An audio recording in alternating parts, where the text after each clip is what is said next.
that same spirit of faith, we also believe and therefore speak.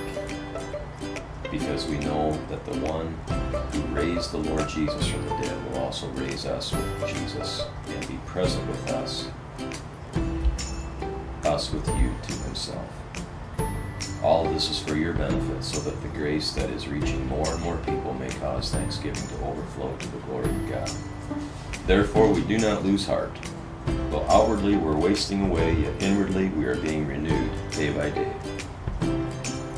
For our light and momentary troubles are achieving for us an eternal glory that far outweighs them all. So we fix our eyes not on what is seen, but what is unseen. Since what is seen is temporary, but what is unseen is eternal. So how was your week, Bill?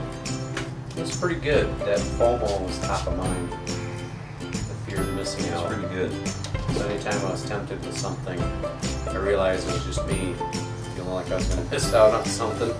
And I didn't need to take part of it. Whatever flim-flam tomfoolery was going on, I wasn't buying into it. So I had a pretty solid week. We're starting a series at the church called From Living Hell to Living Well. Yeah, I heard you on the radio. Oh, did you? Yeah, it sounded pretty good. I've been trying to get it. I stopped at the apartment and turned the radio up. Did they cut them off, or did he say the whole spiel? He said the whole thing. Well, they're not going to cut off the WLLT at the end. Thanks for listening. I had the banker from over here, Dustin Finkel, stopped in yesterday. He sat down. He says, I just heard you on the radio. I'm like, you're kidding. I had no idea it was going to come out this fast. But yeah, it has to do with a little bit of that fear of missing out, because I think our society just seems to be driven by that. I mean, you look frantic at Facebook, about it. it's like, you know, first thing people do is get up and Yep. They look at Facebook. Yep. It's the last thing they do. Instead of kissing their spouse even, they just don't want to miss out. If something new comes out, they have to have it. yeah. It's almost like our culture is being redefined by not a set of guiding principles anymore that everybody can say, you know, that's who we are, but rather it's more about, you know, whatever news is happening during the week, and then a response to that news, and that, you know, it's like you're gonna get both sides. Let's say, you know, the political,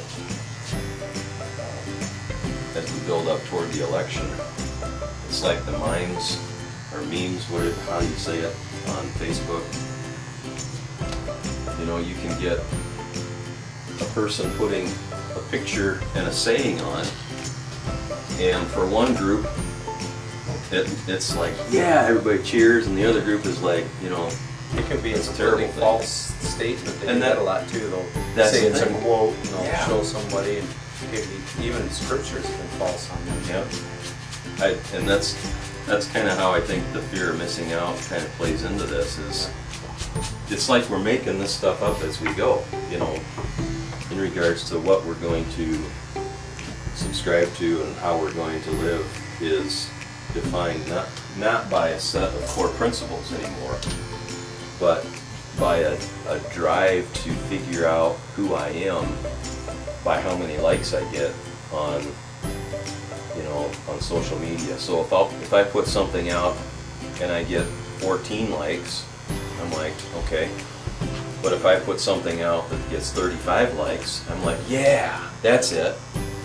And so before long I might be starting down a path that has no set of principles that have been tested, but rather the only criteria that I'm using to further that agenda is that I'm getting likes from it. It could just be from just sincere or just real nothing but shock value.